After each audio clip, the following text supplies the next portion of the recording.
Hello and welcome to Soups and Sabers. My name is Jordan, and with me today is Ron. How are you today, Ron? Doing good, man. We've got a star-studded cast with us here today with a super fun draft that we're going to dive into here. So vibes are high for sure. That's right. We have Tommy Bechtold back. First time on Soups and Sabers since we merged everything. How are you today, Tommy? I'm doing great. Great to be here post-merger. You know, a lot of times when things merge, people get cut out. So it's great to survive a merger for once. Yes. We'll see how it goes after this. And we have and we have Paul from Heavy Spoilers. How are you today, Paul? Yeah, I'm good, man. Number one Tommy B fan in the building from England. Made the trip over from England to be here today. He's sitting next to me. We just put up different backgrounds. Yeah. Well, yeah, it's good to have everybody here. We're doing our Marvel Comics villains suit draft, which can be from video games, movies, TV shows, comics, different suits that Marvel villains have worn. If people have been following along, we've done our Marvel Hero one, we've done our DC Heroes and DC Villains ones. So this is kind of wrapping up as the fourth one of the quadrant here.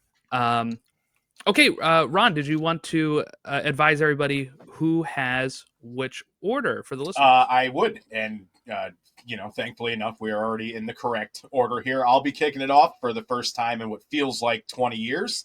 Paul will be second, Tommy will be third, Jordan will be fourth.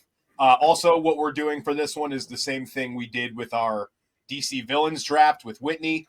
Because there's a lot of villains that don't have suits per se, it's a suits draft, but we're really going based on just the look of the character as a whole, because there's a lot of characters that don't wear clothes on the villain side and that kind of stuff. So it's the term. Does it count as a villain if the character was bad at the time, but normally they're seen as a nice, chill guy? Yes, it does. Oh. You are good. Yeah. Yes, as long as you're taking the villain version, that totally tracks. Okay. Yes. Cool. Alrighty. Well, I guess we don't need too much more information about the draft. It is snake style, so once I go forth, I will kick us off on round two and have the back-to-back picks. Yeah, and then at the end of the week or whenever this is posted, we usually put up a poll for people to vote on who had the best draft. So keep an eye out for that as well after we're done posting this.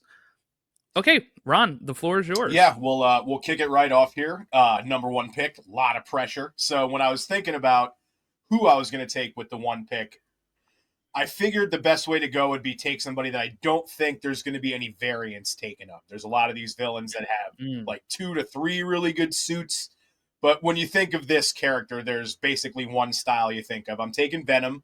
I'm taking comic Venom, lethal protector, classic look. Jordan, you going to pull the thing up on the screen, or do you not have it set up? Okay, cool. No, yeah, I have it set up. I'm just pulling up which one you're talking about. Yeah, just the classic, suit you can think of. Occasionally they throw some blue in there for shading, but just, 90s comic, like exactly what you're thinking of when you think of Venom. Todd McFarlane, tongue hanging out. Oh, yeah. Face. Yeah. Yes. The spider on the chest, all of it. Yes, that's the perfect picture right there. I love it. That's basic. Xenomorph inspired. Yes. Mm-hmm. Pretty funny because when we did our Marvel's hero suit draft, this was also the first pick with the black Spider-Man symbiote suit. Yeah. So. Well, I have a theory that any man who was at least alive in the 90s has a Venom kink. We all Venom was our first love. I remember when I first discovered that there was a guy that kind of, I was too young to really contextualize it, kind of looked like Spider-Man, but also had big sharp teeth and was a little bit of a bad boy. I fell in love immediately. So I get why Venom is high on these lists. Yeah, he's the like that age where you start to become one of the cool kids. You're like, oh, Venom's better than Spider-Man. Yeah. You start rooting for the Raiders, even though you grew up in Buffalo and you break your dad's heart. He's like the Charlotte Hornets starter jacket of villains. That's right, exactly. Yes. I think a lot of comic book villains are kind of they're just the same as the hero, but the colors slightly different. And the MCU had a lot of problems with that early on, where like Ironmonger is kind of just Tony Stark, Mhm. but a different Mhm. thing. I'm blown. My mind's blown. I'm a loser, but I will say that I like that Venom is above that. He's not just a kind of character where they've just swapped the colors like a Yellow Jacket or a Killmonger the way he was designed in the MCU. They Venom has elevated himself above that and made himself a great character on his own right. And this was during a time as well where Spider-Man villains they'd kind of it seemed like they'd created all of them, Mhm. like a sort of similar issue to what we have with Batman right now, where it's kind of like every single villain has been done almost, and it's difficult to introduce a new villain at this point. And I think the Clone Saga, that kind of like that was kind of the end of it. I feel where I know they've introduced like Ezekiel Sims and stuff. There's not been that one who's came in and just kind of swept everything up. And I think Venom and Carnage, especially, are like the last real villains that were introduced to Spider-Man that have really Mhm. caught the public's Yeah. attention. It's purely because of how Yep. iconic that Yeah, suit is. they sort of. Mhm. If I had to Oh, go ahead. equate this with the DC one in the sense of like he doesn't look the same, but like kind of like the same sort of thing with like Reverse Flash, how like they like kind of ape the look of the hero that they are the enemy of. You know, like Venom was just a symbiote, but the reason why he's got the spider, right, is because it gets stolen from when he was wearing the symbiote suit, essentially. You know, like um Venom kind of co-ops that look, while Reverse Flash was a big Flash fan in the future that then kind of did, you know, wearing yellow instead of red, and then eventually starts wearing a reverse lightning bolt and stuff. So just kind of how they both kind of steal the look of their hero. Yeah, 100%. Mhm. Yeah, it was a really nice evolution from the Secret Wars Yes, suit. just the Yeah. standard black. Yeah. All right, good. Well, it seems like it was a home run first pick, so we're starting off. Yeah, great first pick. All right, Great first pick. Paul, you're up. I don't know whether to do a good one or a very niche one. My good one is God Emperor Doom, so I'll drop him in now. I've dropped the guy in the white, very sort of taskmastery almost. The death mask thing I think really pops against the white, and obviously they're from the concept art that we've seen of Secret Wars, whether they use that or not, they're also basing Doom's look in that heavily on the way he was portrayed in that comic. And God Emperor, I'm a big Dune fan as well. So the whole God Emperor thing, you know, Jonathan Hickman was a big Dune fan too. So he kind of based it on the worm stuff in that. I won't spoil Dune in case anyone's watching this who's still waiting for stuff. But yeah, just like that iconic panel where he rips out Thanos' Yeah. skeleton from his body and stuff. That white hood and against the tree as well, the tree roots. It just all works really well, I think, and it was a nice way to kind of do basically what they do in fighting games, which is where if you select the same character, you and player two, it changes the color slightly, and you get basically the same costume but a different color. But going white was just a really effective way to take it, I think, and it kind of plays into the whole God motif, because when we think of God in paintings, we kind of think of him wearing like a white Yeah. cloth, like Mhm. toga, like a Roman sort of thing, and it kind of plays into that Roman history as well. And there's just lots of levels to it. It's great looking costume. It's got a nice history to it, and look how much he stands out on that panel. Mhm. Just that pure white color against everything else. That's kind of black or muddy gray or greenish or red and blue. It just the white just pops. Yep. It just pops. So thank you to concede this round. Thanks for giving this to me. You know, it's funny. I thought that the God Emperor Doom was like, I thought that whoever picked him was just going to go with the classic green. But I agree with you, Paul. I think this is a way better look. To your point, what you said, it does like always feel like it stands out on the page a little more. There's almost like this, like sort of celestial like aura to it, this like glow that really, really, I think makes it way better than the classic sort of suit. Interesting thing, Agreed. though, because like, do you think we get the Green Doom in the MCU, or do you think they just go like kind of right? You think they just Yeah. I think green in Yeah, I think they- Doomsday, white in Secret Yeah, Wars yeah, is how yeah. I would probably do it. You get the best of Yeah. both Mhm. worlds then. Yeah, I mean, 90% of the time, I can imagine Doctor Doom's going to be wearing green in his appearances, and this might just be that one special time where they give him the white version. Yeah, but I really love it. I think that was always one of the things that kind of popped out for me in Secret Wars, especially, was just that white costume. Yes, 100%. All right, good pick, Tommy. To you. All right. I'm gonna go with a 2024 theatrical darling, Kraven the Hunter. And I'm going to go with the X-Force comic where he wears Beast's pelt as his suit. Oh, So I'm going to go Kraven's fucking hell. Kraven wearing the Beast pelt. There it Ooh. is. Yep. That's the one. I'm going to go with that one. I always liked Kraven in the Spider-Man cartoon. Oh, look, he's got Deadpool's head on a spike there. Yeah. I just think in terms of taking a character and heightening it to its maximum level, that's probably about as far as you can take Kraven, right? Like, he's got one of the most beloved X-Men of all time, and he's wearing him as a coat. So I like anyone that can emulate my personal hero, Cruella de Vil, and Kraven is no different. So that's my pick. Nice. I've never seen this look, so this is this is cool. I might have a better picture here.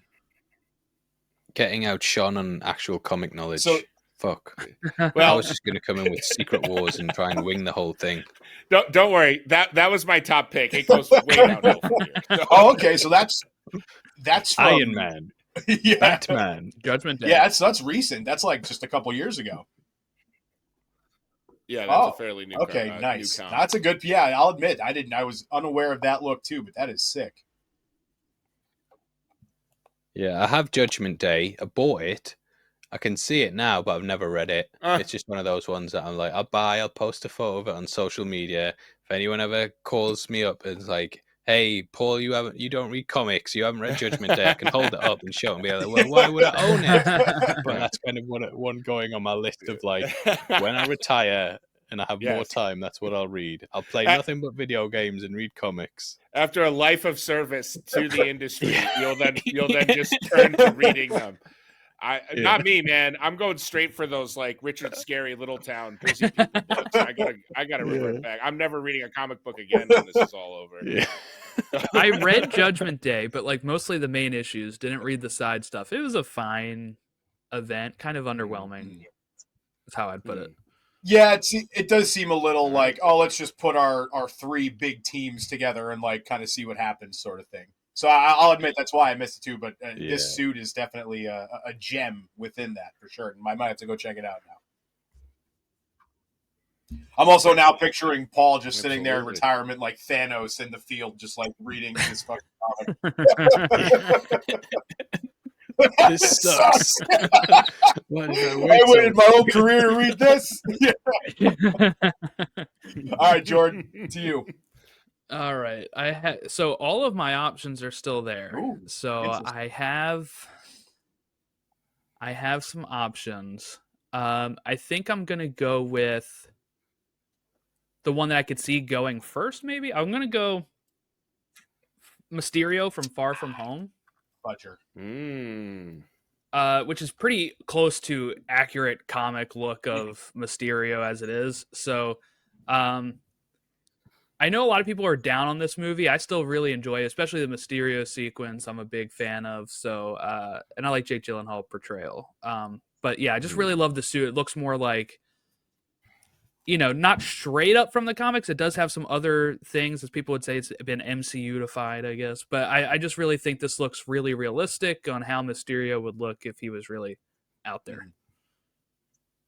Yeah, it's got a nice kind of tie to the Doctor Strange powers as well. Yes, with the green. Yeah, and I think it oh no, go ahead, Paul. Sorry. I was going to say, I think it works well in its job in that it can be a hero's costume, but also change to a villain costume towards the end. So it kind of serves those two purposes. Very much so. And yeah, it people like to complain about the MCUification of suits and the extra lines and all the other stupid things that people complain about, but in this instance, it works very well. Yeah, because he's kind of even playing into being what that universe thinks is a superhero, because he's basically just wearing a motion capture costume the whole time, but it's kind of projecting it onto that. So you should have said my pick is motion capture costume Mysterio. Yes. Now I'm just picturing him in the room with all those people. The suit needs more lines. Yeah. Yeah. Haven't you seen what Iron Man's going around in? Funky wouldn't shit on this. Yeah, no, this is a good picture, and I was curious where Mysterio was going to go, because you can take the angle of like, yeah, it's a little hokey, but I think it's an awesome first round pick. And I have another pick, and I think I was going to go one way, but I'm not sure if he's going to go. So I'm going to go ahead and say, instead, I'm going to pick X-Men the Animated Series Magneto. Ooh, X-Men the Animated Series. Okay. Beautiful long silver hair Magneto from not X-Men 97? No, or? not 97. That's why I had to specify. I was like, I need the helmet. Okay. I feel like, Good. Yes. Okay, yeah, okay. That's where my mind went too. Yeah. That's why I was like, wow. Yes. Yeah. Okay. No, I need the helmet on. Damn it. Look at the beard. Oh my goodness. It's a great pick. He would have been mine in the wraparound if he was there. Yeah. That's pretty much, when you say Magneto, that's what you think. Yeah. He's another one too. We were talking about with Venom, like when you're younger, like in that 90s, like he was one of the first villains that you like kind of attached to, that you're like, oh, this isn't just your villain of the week. This is like a really cool character. Yeah. Oh yeah. Because he had such a great anti-story, even in the cartoon, where obviously they're not going to get into like, his comic book Holocaust origin story, but it's like he still had the, like, his village was destroyed by evil, and that's what motivated him to, like, seek revenge rather than justice. Like he wanted straight vengeance. So yeah, I similarly had a Magneto thing as well. I think I just like the bad boys, Well, I think growing up, like, what would we say would probably be of the biggest villains? It was definitely like Venom, Magneto, Carnage. Like in the 90s, those were like the big three. I felt like that everybody knew, and then like Goblin. Yeah. I felt like everybody knew Goblin. Yeah. So they dominated the 90s, I feel like. Yeah. All right. Strong 1-2 there, George. Tommy, back to you. All right. I am going to go with a not necessarily a suit, but more the essence of this character, as he is his suit. I'm going to go with Marvel's What If Season 1 Infinity Ultron. Good pick. Nice. Yeah, I just like the swagger of Infinity Ultron. Yes. The gems embedded into him. Cape. Yes. A cape for no reason. Like, talk about a completely non-functional cape. This guy can do literally anything, and he's like, but I need the cape for aerodynamics. So anytime someone's thinking outside the box like that, that's 4D chess that I want to get involved with. So yes, shoulder pads are good. That's right. Spear things on Yeah, point. he needs extra padding, even though Hey, some things is just to look cool. Like the rule of cool. You gotta look cool when you're doing badass stuff out there. Absolutely. Obviously, the MCU Ultron is, created by Tony Stark, and he's got a lot of Tony Stark's personality. And what he's done is he's got Vision's head as his face, but the mask kind of slips down like Iron Man. So nice little design there too. And even though like What If kind of went off the rails like in later seasons, this character is like the perfect embodiment of what the show should have been. Like Ultron with Infinity Stones, and he's like, with Vision. It's just like, when you think of like a What If thing, like this is it works. It's very cool. Nice. All right. Yeah, we're on board. Big bad of season 1 as well. All right, Paul, back to you. Shit, I wasn't prepared. I was going to say Cyclops in prison from AVX. Okay. Ultimate. Just in his prison jumpsuit with the big Yeah. massive helmet on, and the Ooh. the big red eyeglass things. Yeah, let me find a That good comic, picture. that cover there, There we yeah, go. that is the one. That's the one in my head of like such an iconic suit, kind of the bug eye thing. It looks like Ant-Man. In the prison jumpsuit. Yeah. Just kind of showing like how far the hero's fallen and now kind of became a villain. That's kind of why I asked at the start if we could use heroes that had their villain sort of path. But yeah, it just always stuck out to me that, because I remember I'd been sort of checked out of comics for a bit, and then I was like, what's going on in comics these days? And I saw Cyclops in prison with a big helmet on, and it's like, yeah, looks great, looks bloody great. They've got him in prison, you know, he's very, very dangerous though, so they've got this cool apparatus that he's constantly got to wear, because if they take that off, everyone's in trouble. So it's just a constant warning, like, don't mess with this guy. Yeah, it's like a ticking time bomb. Like it's just, but it's perpetually ticking. What did you think of AVX? I know it was very kind of divisive. I really like. Yeah, me too. I like it. Yeah, I really liked it. I don't know if it's because of the age that I read it and I was kind of getting back into comics, but I really liked it. I'm going to go to the movie side for this. I'm taking Sam Raimi, Green Goblin. That's the one I was going to pick instead of Magneto. Good. Oh, you guys are stealing each other's. I like that. I like that. This is like the NFL draft where a team takes the guy right before, and then the team has to scramble to pick someone. Back to the board, George. Sorry. I just, I love the look. It's almost got a little bit of like what if Iron Man was Green Goblin kind of vibes to it. But it's as classic as they come, especially for people our age. Like, this was one of the first. Well, maybe not one of the first, because we had some Batman movies and stuff too. But on the Marvel side, at least, one of the first villains that was like, whoa. You know what I mean? Like, comic book movies are cool. They're not just, things for little kids to enjoy, I know a lot of people don't like this suit because they call it like the Power Ranger suit or whatever, but it's probably because I grew up with it that I do like it so much. It has that nostalgia. But also it felt like for a 2002 movie, right? Like, this would probably be how you would do Green Goblin. I know they were very close to like the mask looking more comic accurate with like all that, and that would have looked great, I think. But I think when we were still trying to ease people in where X-Men are wearing leather jackets all the time, like, this was a pretty easy way to have like Goblin and have like the mask talking to Norman and it looking like he's crazy because it's not actually talking. Like, what would they have done if it was the regular mask? Would it have been talking or just like draped over something? Like this, because it is like a metal mask, is able to just sit there and stare at him. And it's like menacing because of that. It's just got that look plastered on its face. Yeah. No, I one of my favorites. I almost took it first overall, but I was like, I can't leave this draft without Venom, so let me take the risk. And I'm glad I did. And with my third pick, do I go heart or head here? Oh, All right, I don't think it'll get taken, so I'm gonna go with my head. I'm gonna take Winter Soldier from Captain America: Winter Soldier.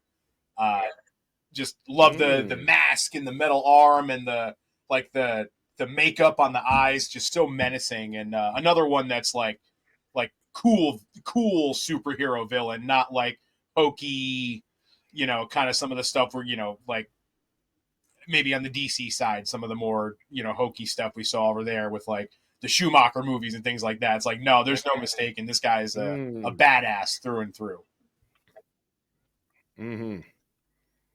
The Red Star of Mother Russia. George, when you make the graphic, make sure you get the one with the black on the eyes too. That is crucial. With the eye paint, that is crucial. Yeah. Why did he wear that? I don't know off the top of my head. Are you going to inform us, or is it just look cool? I think he was on the company softball team, and he played left field, so he needed to make sure the sun couldn't get his eyes. I need to look cool. Yeah. Pass me when you that gotta eye makeup. when you gotta hit dingers at 6 and kill Steve Rogers at 7, sort of thing. That's right. Gotcha. That's right. Yeah. He's a lot of work on that. He had a big workload. Okay. No, this is a good suit. I think you know, the Winter Soldier has become like Bucky in the first movie, right? Was not overly popular. I mean, that whole first movie wasn't super popular. He really took off more during Avengers. But then Winter Soldier comes around, kind of revitalizes Cap, and I feel like creates the hardcore Bucky fans that are out there, you know, that are going to show up the Thunderbolts this year. Because Bucky has become a very popular character overall, and I think part of it is this reintroduction from in this movie. Yeah. All right. Good stuff. Paul, back to you for your third of 5. Mine would be, I'm gonna go with the Ultron, Age of Ultron first puppet suit thing, when it was kind of it was the first shot they used in the trailer, I think, where it's kind of the I forgot what these robots are called. What are they called? Quick, someone. The Protector Robots. Synthezoid? Yeah. Zombie Synthezoid. They when it's kind of it's a very his introduction in that film I think is absolutely fantastic, when they were all having a party and then he just kind of comes forth talking about puppets, and he's even kind of moving like a marionette. He's scarred, you know. Earlier in the movie they had the synthezoid that got badly beaten up, and he's possessed that one, and it kind of hints to this fractured Iron Man figure, twisted Iron Man that he really is. Obviously, you know, in the comics he was built by Hank Pym, but they didn't have Ant-Man introduced at that point, so they went with Bruce Banner and Tony Stark. And I think, again, you know, in the same way that Vision, the face was under the Ultimate Ultron version, I like the way that the first time we see him, he's very much a stark, controlled puppet that's kind of come to life and is speaking up against his masters and saying how he's got no strings on him anymore. And it's just it works on a deeper level, and it's a nice imagery, and I really, really like it. I love this introduction to a villain. What a movie this trailer made me think we were gonna see. Yeah. I mean, I still like Age of Ultron. The Pinocchio song, I remember. Yes. I still like Yeah. Age of Ultron. I feel like it's aged better when we've had like those movies that it was setting up come out and stuff. But like, I know some people complain that, you know, Hank didn't make Ultron and stuff, but really we have to remember these are adaptations. And at that point, like you said, Ant-Man hasn't even been introduced. And Tony was the one most known for having robots like this, or, you know, having an Iron Man type suit, which Ultron kind of looks like. You know, I know he also kind of looks like a little bit of the Ant-Man suit as well in the comics, but I don't know. I just feel like it works, and this is what is good about adaptations. I know people are kind of crazy about the Tony Stark being the full basis of the MCU, but I mean, like, he is the first one. That's, you know, so that I like those type of adaptation changes when you're able to put cool spins on stuff. And I think having him and Bruce make Ultron, you know, he already had the AI in his suit, so then you also are putting a new AI, and they're trying to stop this, and boom, he mutates into Ultron. And I think it's really such a cool thing. And this suit is the one thing that really stands out to me in that first trailer, where I was like, oh crap, we're about to see a really menacing villain here. Yeah, well, Tony's whole thing is that he wants to put a suit of armor around the world, and you know, it sounds like a good idea, but obviously that comes with the whole idea of like control and over security, and even like taking away civil liberties, and it's Ultron's very much a twisted version of that, and to just have him in a twisted version of an Iron Man suit that looks very much like something out of a horror movie, I think it's just it works really well. So yeah, that's my pick. And I feel like we can't like wait until Hank's introduced anyway. Sometimes you just gotta, you don't know how many movies you're gonna get. Sometimes you just gotta do it, you know, use the villain. Yeah, 100%. All right. Who is it? Tommy, you're up. Tommy. Yes. Well, piggybacking off of my personal hero, Paul, I'm going to take a normal A normally God. normally associated good guy, and I'm going to choose the Hydra version of Steve Rogers in his Colonel Sanders white business power suit. Nice. So you may have to look for that one. It's I think it's Hydra. after he's no longer Hydra Captain America. There it is. Yep, Nice. that's the one. It's just he just looks like a bad. He looks like Cody Rhodes, Yeah, the pro he does. wrestler to me. So yeah, I think he goes by Flag Smasher at that point.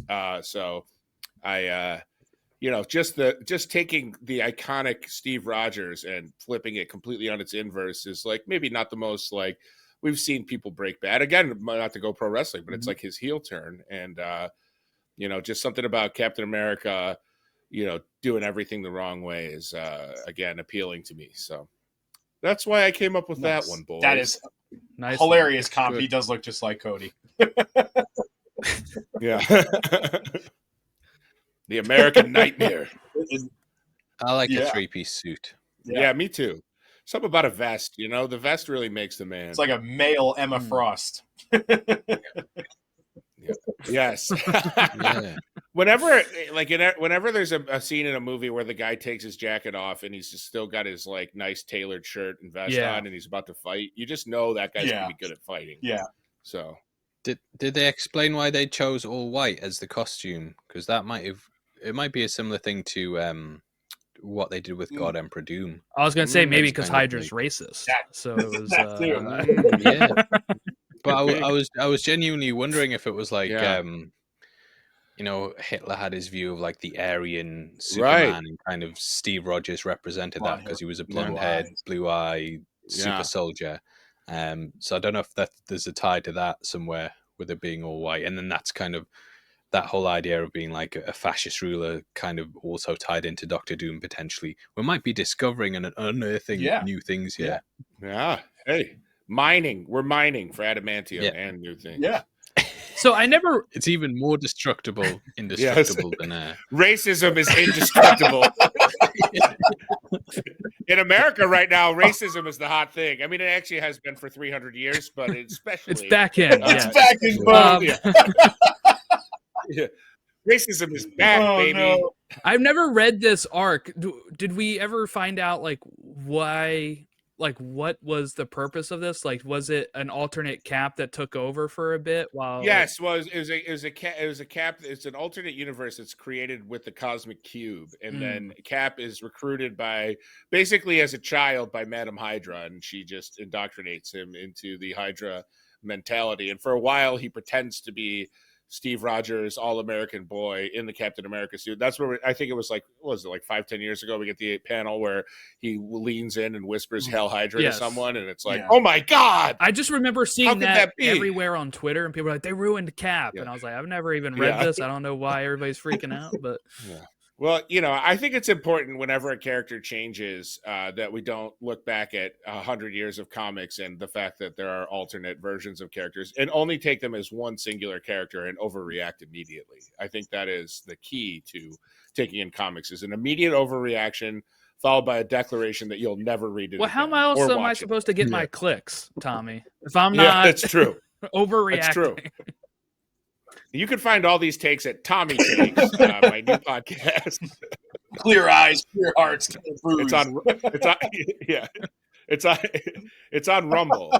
Just find me on Rumble and Truth Social, quite frankly, and we'll be getting the message out. Oh my God. Okay, back to me. This is tough. Because I have an idea in my head. I'm gonna go with, how about your friendly neighborhood Spider-Man, Doc Ock. Ooh. Yep. That big old jaw. Really? Seen it. The figure eight head. Oh yeah, I haven't seen it. I haven't seen What If Season 3 yet either. Well, that I don't blame. He's just right off. He's pretty much right out of the comics. So I could have said comic Doc Ock, but just I love the look of the green and the yellow with the white lab coat. That's a good pick. I was wondering if that was the one, as I'm deleting it here, that was one I had written down too. I didn't know if that was going to be like too edgy just because it's so new, like just the recency bias. But no, that's a great pick. Just call me edgy, man. Just call me edgy. Edgy I'm taking all the edgy picks with my Spider-Man villain. Have I taken not a Spider-Man? Magneto. That's right. Okay. It would have been on brand. I was like, dang. Oh, good pick. My fourth pick, I am going to go with, how about Spider-Man PS4 Mr. Negative? Ooh, okay. Yeah, you're loading up on the Spider-Man villains here. It is a cool look. I can't help that they look the best. It is a really cool look though too, especially. Name 5 other heroes than Spider-Man. Spider-Woman. Yeah, Miles Morales Spider-Man, Spider-Pig. Ben Reilly. Do you even Spider-Man, bro? Come on.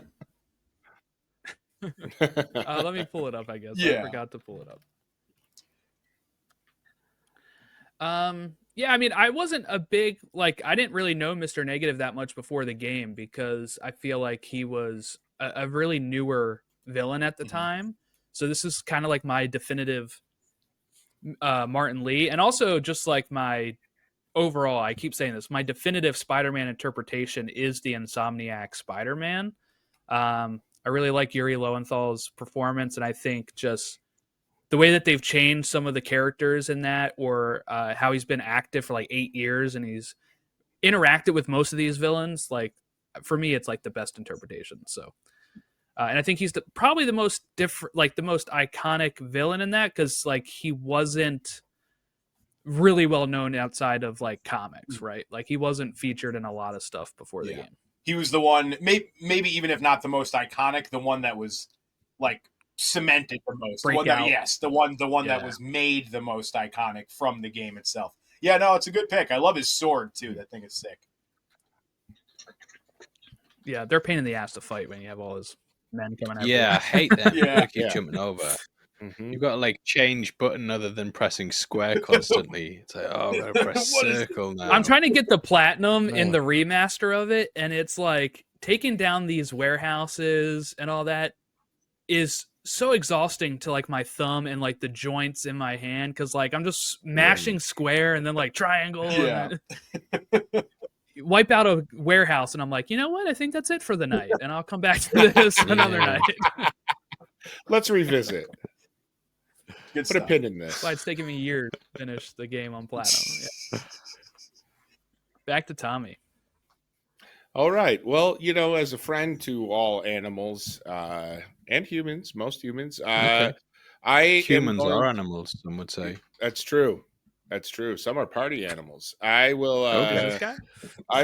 I'm gonna go. Not anymore. I'm gonna go with the ultimate version of Scorpion, which is a Peter Parker clone.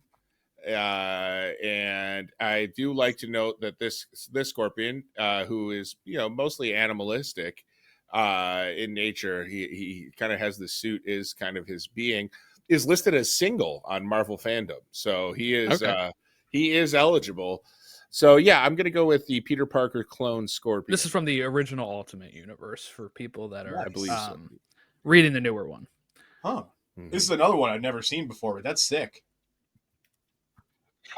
Yeah, Ultimate. I just like the way he looks, and green's my favorite color. So. Ultimate Spider-Man, the original, was one of my favorite comic runs. So good pool. Nice. You said it's a clone? It's a Peter Parker clone?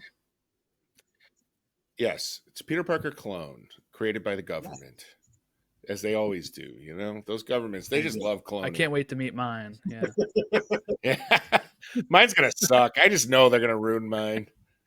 Make mine all. So when does Palpatine come into this comic? Somehow Palpatine, somehow he will. Yeah. If we know anything, we know he will. Good stuff. Good stuff. All right, Paul, number 4.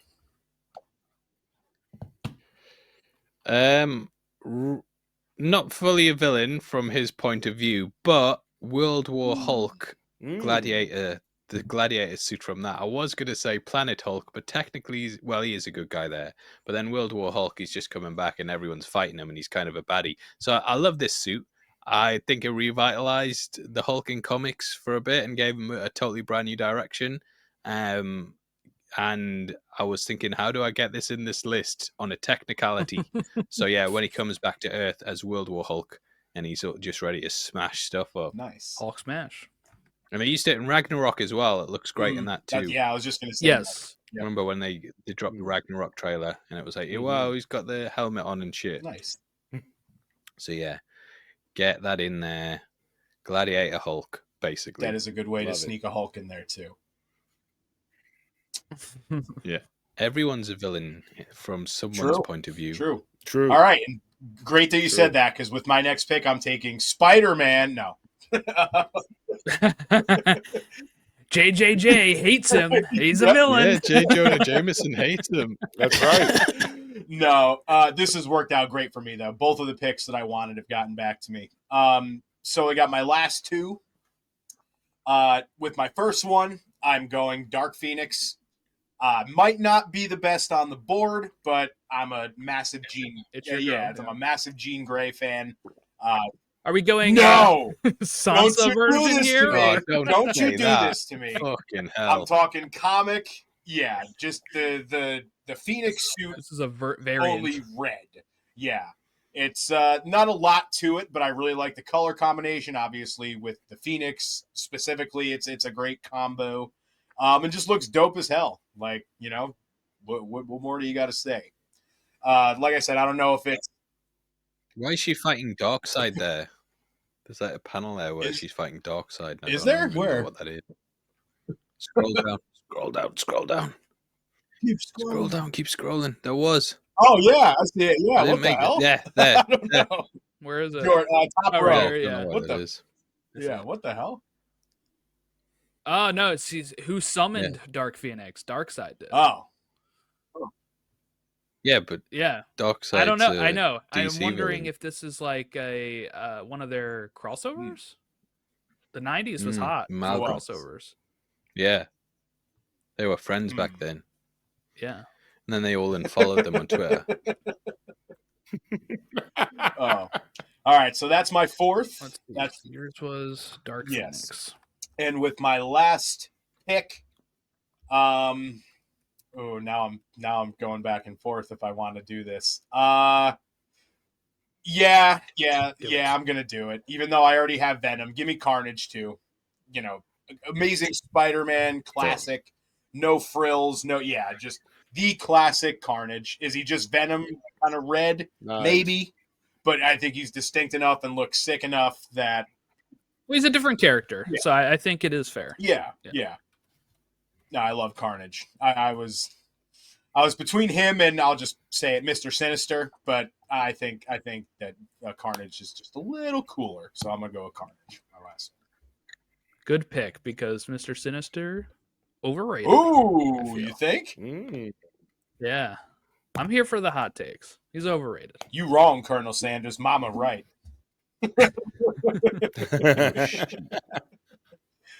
No, Carnage is good though. I just remember Colonel Sanders reference. Yeah, I just remember this 90s comic book I had that had the ad for the Sega game of Carnage and Venom. Maximum Carnage. There you go. Yeah, my dad had some comics in the 90s of Spider-Man, and I remember that being one of the ads in one of my Spider-Man comics. Nice. All right, so that'll complete my draft here. Paul, your last pick. Who will be the anchor of your team? Anchor being who is it? It's gonna be Red Skull in Infinity War / Endgame / Endgame. Oh, I like that one. I thought about that one. Yes.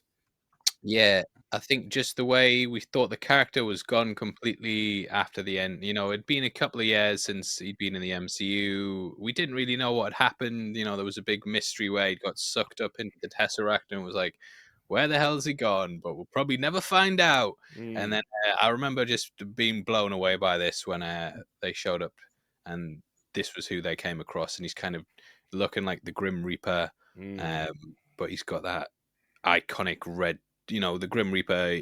If you painted that face white and you were like this Grim Reaper from Bill and Ted or some shit, you'd be like, yeah, it is. but they've got red. It's Red Skull. You see what I'm saying? They've taken the skull motif of the Grim Reaper, taken their Red Skull character who disappeared, and gave him the Grim Reaper look, and now he's forever tormented to guard the Soul Stone and tell people you must give up the thing you love. I think And I'm this like, is one of those things that makes people my think friend Tommy B. that they had all of this planned. I think this is one of those things that make people think this, but this is really just like good use of tying up a character that the actor had left. They got somebody that can look like Red Skull and sound like him enough and tie that loose end up. And if scooper culture was a big thing prior to Endgame, this would have been really spoiled on Twitter today. But I felt like this was a nice surprise in the theater. It was. The whole scene, just seeing him and then Nat being killed, like, for the most part, you kind of had an idea of what Infinity War was going to be, and it's like, well, you can't do Endgame if they just win and everything's great at the end. So you kind of had a feeling that, you know, maybe some people were going to be snapped, Thanos would win, yada, yada. But this scene was definitely one that, you know, even the biggest comic fan, you were shocked. Yeah, no, I love it. That's a great last pick. There's not really that many cameos in Infinity War outside of it, because this was kind of before as well, where the MCU and most film franchises in general had kind of devolved into just, I want to see cameos all the time, which I feel kind of happened with Endgame, but then it was like the first time they were properly doing it, so it wasn't a big thing. And then kind of No Way Home was when it happened, and then Multiverse of Madness, it was like everyone just wants cameos all the time now. So I think this might have even been like the first big cameo in a movie. I'm racking my brains to think of any other cameos in Infinity War, but there's none that kind of, because all the other characters were kind of introduced already, and it was just like, well, we're just all featuring in the same movie together. But this was kind of like bringing someone back who you thought you'd never see again. Yeah, in terms of past characters, I'm gonna Google Infinity I can't War think of any. Like, I don't like the only thing that came to mind was Spider-Man in Civil War, but that's not even a cameo. He's just like introduced, you know, into the MCU for the first time, so it's not really. Yeah, I'm googling cameos from Infinity War. They're saying Peter Dinklage as the an actor cameo at nowhere. Yeah. Oh, good stuff. Yeah. The Collector, they're classing that as I one. guess that counts. Eitri the Dwarf, he was, they're not really saying there's actual cameos in Infinity War. So I would say this was like the first cameo, and then Endgame kind of had quite a lot, and it's like now it's like, I want nothing but cameos. Just bring back actors from old films, please. Yes.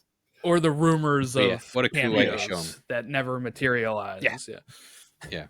That I made a career off. All right, Tommy, your final pick. All right, before I make my final pick, I want to give my honorable mention, which is going to Jeff Goldblum as the Grandmaster. I wrestled with this just because of the chemistry of my team. You know, I wanted Grandmaster and Ultron to face off in a battle of wits. But in the end, I had to go with someone far more sinister. I'm going with Santa Claus from the Deadpool Santa Claus crossover, where he's in his underwear and his Santa Claus cap. Okay, Jordan, you're gonna have to pull that one up. I'm unfamiliar.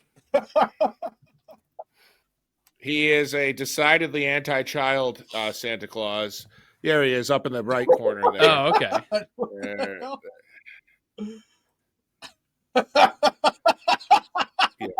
There you go.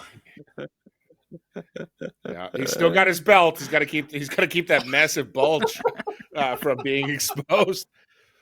So, yes, my the God level, Omega level mutant Santa Claus, a heavily debated thing. As Santa Claus has appeared in Marvel Comics several times.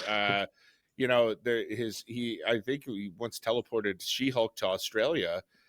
He got her there in a hurry when she needed to be there. So Santa Claus has pinch hit as a hero before, but I believe this is his only classification as a villain. Square God level mutant. Yes. Dude, Santa Claus joins the naughty list. Whitney, in our DC Villains draft, Whitney took Codpiece with her first pick, and I didn't think we were going to be able to top that, but I think we may have here. Well, you know, Whitney and I, we have similarly sick minds. So, holy crap! Oh boy, I can't stop looking at the bulge. It's just right. I don't know. Gives a whole new meaning to Santa's sap, doesn't it? Yeah. He only comes once a year. That's why. I guess so. It's just all stored up in there. Oh my god. Oh shit. Have fun putting that one on the graphic, George. Yeah. Good stuff. Alrighty. Let's see. Let's go. My last pick. I have a lot of actually really great options that I'm now thinking of that I probably could have taken over some of these Spider-Man villains I took. I'm gonna go with Loki from Avengers. Oh, that's what I'm gonna go with. Hmm. And that scene in like Germany when he's got like the full look on with the horns and everything. Yeah. He's kind of devolved more into an anti-hero now, but back then he was the main villain of the movie. So interesting. Don't love the pick, Jordan.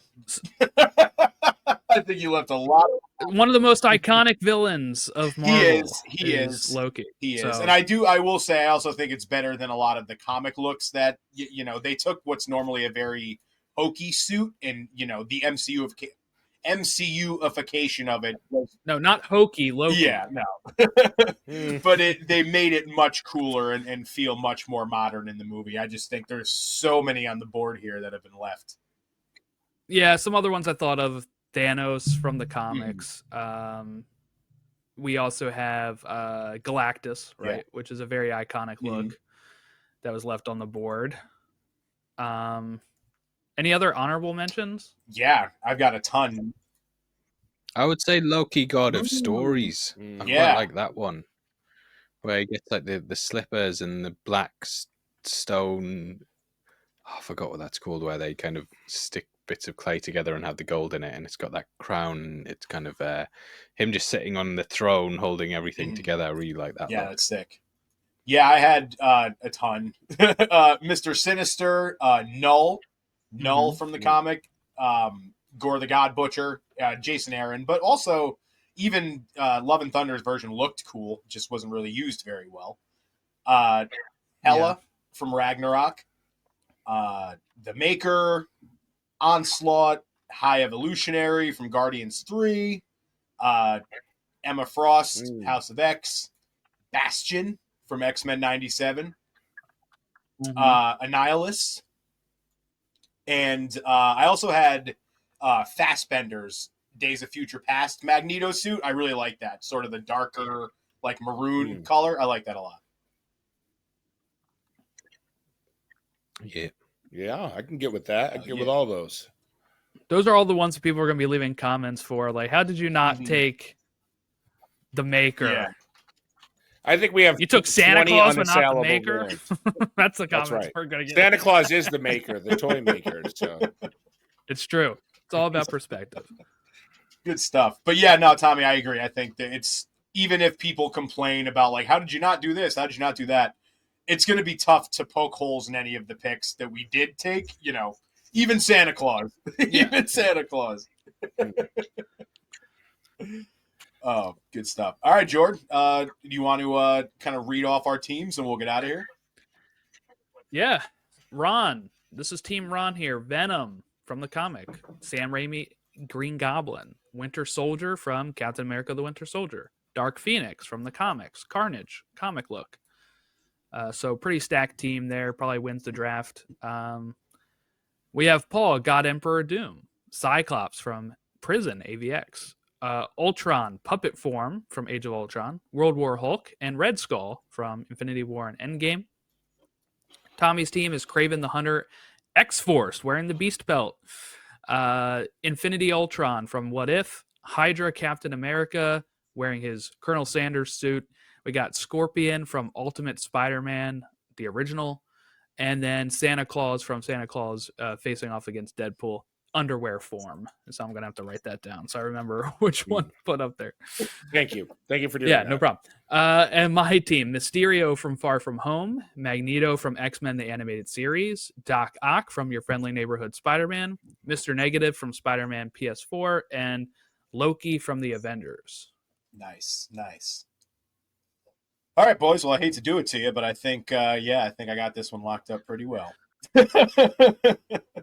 He just won our, and he probably feels good too. You just won our DC villains draft. That's official as of this recording. So screw It's got you. all the gold. And The Patriots dynasty of drafts.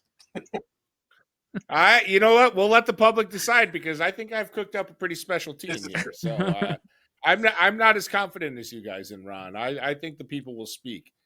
A rogue candidate that tells it like it is and isn't like other pickers is going to sweep the electorate. Draining the swamp of the symbiotes. That's right. You got the Christmas vote. We know that. So, like, if the holiday fans come out in force for you, I'm in trouble.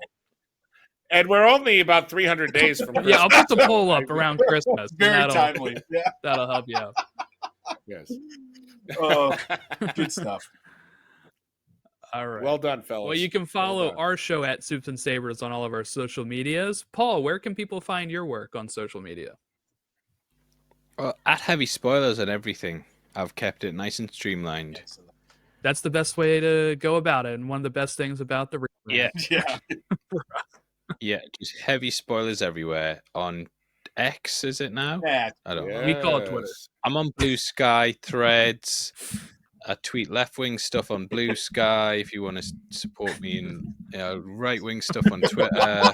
You gotta know your market. I play both sides, so I always Both sides are good. Yeah. Both sides are my favorite.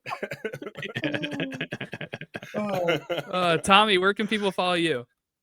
I just recommend you follow at Heavy Spoilers. Okay. But if you've got 2 follows, you can find me at Tommy Bechtold on everything. All right. Well, thank you both for coming on and doing the draft, and we will see who wins.